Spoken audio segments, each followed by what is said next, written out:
Bonjour, chers paysans et paysannes de Côte d'Ivoire. Je suis Marcel Tia, producteur café cacao, donc planteur dans le jargon. Je suis le président du Conseil national des syndicats agricoles de Côte d'Ivoire, en abrégé CONASACI. J'ai décidé ce jour de me prononcer sur la situation qui prévaut dans la filière café-cacao en particulier, et je vais me prononcer un peu sur les autres filières agricoles, notamment la filière anarcade. Cela fait environ 1 à 2 semaines que le directeur général du Conseil café-cacao a fait parvenir une note qu'il a adressée à tous les exportateurs, acheteurs coopératives, café cacao de Côte d'Ivoire, les menaçant de sanctions si jamais ils continuaient de surpayer le cacao aux paysans de Côte d'Ivoire.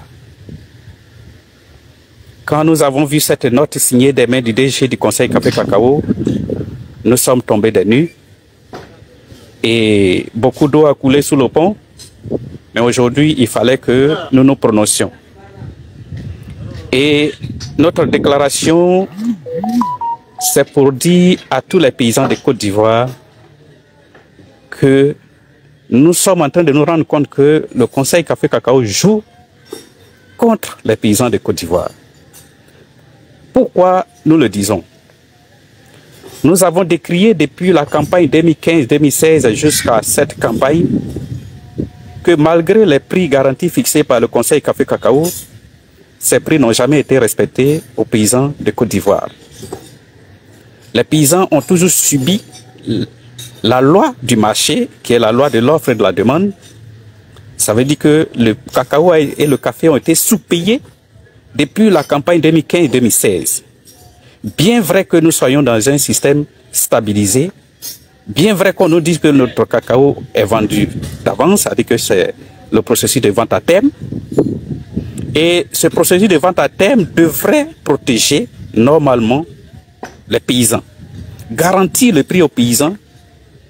Mais nous avons décrié depuis cette campagne, 7 à 8 campagnes, et le Conseil café cacao n'a jamais produit un seul communiqué pour sanctionner et menacer ceux qui s'adonnaient au sous-paiement du cacao et du café dans les villages et campements de Côte d'Ivoire. Ce qui a fait que depuis la campagne 15-16, où le prix a chuté sur la bourse de Londres, les bourses mondiales, le prix aux paysans est passé de 1100 francs à 850 francs. Et le cacao qui avait été pris aux paysans à 1100 francs avait été vendu à l'époque à 875 francs en entrée d'usine. Ce qui a engendré d'énormes pertes au niveau des paysans, au niveau des sociétés coopératives notamment. Et jusqu'au jour d'aujourd'hui, malgré tous les correspondants, toutes les agitations, tous les courriers que nous avons adressés au Conseil café cacao, tout est resté sans suite. Ce qui a occasionné la fermeture de plusieurs sociétés coopératives, la fragilisation du système coopératif en Côte d'Ivoire, sans que rien ne soit fait jusqu'au jour d'aujourd'hui. Et Dieu ne dort pas, Dieu ne dort pas. Voici que cette campagne, le prix est en train de grimper au niveau de la bourse de Londres. Et aujourd'hui, au Cameroun, le prix aux paysans est de plus de 5100 francs aujourd'hui. À Madagascar, ils sont à plus de 3000 francs. Mais malheureusement, en Côte d'Ivoire, où les acheteurs, les multinationales, les exportateurs avaient commencé à surpayer, ne serait-ce que à 1200, 1300, voire 1400 aux planteurs, pour ne serait-ce que compenser un tant soit peu les pertes occasionnées sur les ventes passées, surtout que cette année, la production est en baisse. Ça veut dire que le paysan qui produisait 3 tonnes au départ, dans les campagnes passées, produit aujourd'hui environ 1 tonne à 1 tonne 200. Donc, il y a d'abord un manque à gagner sur la quantité produite et ensuite un manque à gagner sur le prix. Alors, le fait que ces opérateurs commencent à arranger un peu les paysans, arranger un peu les prix, ça devrait être supporté, ça devrait être encouragé par le Conseil Café Cacao. Nous sommes fort étonnés que certains qui se disent leaders et dirigeants de la filière Café Cacao s'associent à une mascarade pour aller, soi-disant, rendre hommage au chef de l'État. On se demande, rendre hommage au chef de l'État, pourquoi? Nous avons besoin qu'on nous explique. Parce que c'est en ce moment que les paysans sont en train de croupir sous le poids de la pauvreté. C'est en ce moment que les paysans, pendant que ses camarades producteurs cacao dans le monde sont en train de toucher 5 000, 3 000, le paysan ivoirien est à 1 000 francs. C'est en ce moment que d'autres choisissent d'aller rendre hommage. Nous ne sommes pas politiciens. Peut-être qu'ils ont les raisons, mais je ne pense pas que ce soit le fait que le paysan Café Cacao de Côte d'Ivoire est dans de bonnes grâces. Ce n'est pas parce que le paysan Café Cacao de Côte d'Ivoire vit bien, c'est tout à fait le contraire, parce qu'aujourd'hui, on ne parle même pas du cacao, même la narcade est à 225 francs et tous les paysans sont en train de pleurer. Les producteurs Café Cacao, les producteurs de la narcade, tous les agriculteurs sont en train de pleurer aujourd'hui et c'est en ce moment d'autres choisissent pour aller s'associer à des journées d'hommage. Pourquoi? Pour répondre à quels besoins? Dieu seul sait. Mais nous, au niveau du Conseil national des syndicats agricoles de Côte d'Ivoire, nous nous sommes associés au SYNAPSI, c'est-à-dire syndicat national pour le syndicat national agricole pour le progrès en Côte d'Ivoire, SYNAPSI, du camarade Kone Moussa.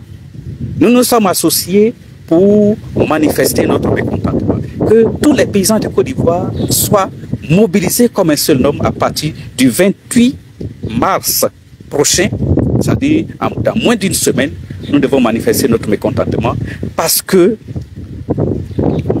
les souffrances que nous endurons, on en a assez enduré. Il faut que le chef de l'État comprenne que tous les rapports qui lui sont faits, qui lui font croire que tout va dans le secteur agricole, c'est archi faux. Parce qu'aujourd'hui, si nous étions effectivement dans un système stabilisé, alors là, depuis la campagne 15-16, le paysan n'allait pas subir les décotes sur son produit. Et pour une fois que le prix a monté, le Conseil Café Cacao s'érige aujourd'hui en régulateur. La régulation, ce n'est pas pour une seule campagne. La régulation devait se faire depuis la campagne 2015-2016. Comme ça n'a pas été le cas, alors que le Conseil Café Cacao nous dégage. Nous demandons en ce moment, soit le DG, il revienne sur sa décision. Dans le cas contraire, c'est qu'il travaille contre les paysans, alors il n'a plus le droit de diriger la structure des paysans qui est le Conseil Café Cacao. Nous appelons aujourd'hui tous les agriculteurs à s'associer à cette grève qui va se dérouler sur l'étendue du territoire national.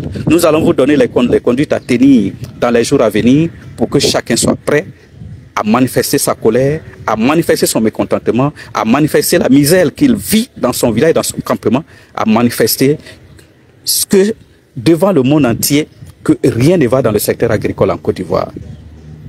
Voilà pourquoi nous avons décidé de faire cette déclaration. Nous allons en faire autant, mais aujourd'hui nous sommes venus déjà nous prononcer que nous ne sommes associés à une quelconque journée d'hommage à qui que ce soit pour célébrer la misère des paysans. Les paysans ivoiriens vivent aujourd'hui dans la misère, donc il faut que les solutions soient trouvées. Il faut que le prix du cacao soit harmonisé en Côte d'Ivoire. Il faut que le paysan Café Cacao de Côte d'Ivoire reçoivent le juste prix pour que la joie et l'harmonie règnent dans le secteur Café Cacao et dans le secteur coton en arcade, ainsi que dans tous les autres secteurs agricoles. Nous n'allons pas beaucoup parler aujourd'hui, nous sommes juste venus dire que nous ne sommes pas d'accord avec ceux qui s'associent à ceux qui sont en train de piller les paysans. Nous sommes paysans, nous luttons pour l'intérêt des paysans de Côte d'Ivoire. Je vous remercie.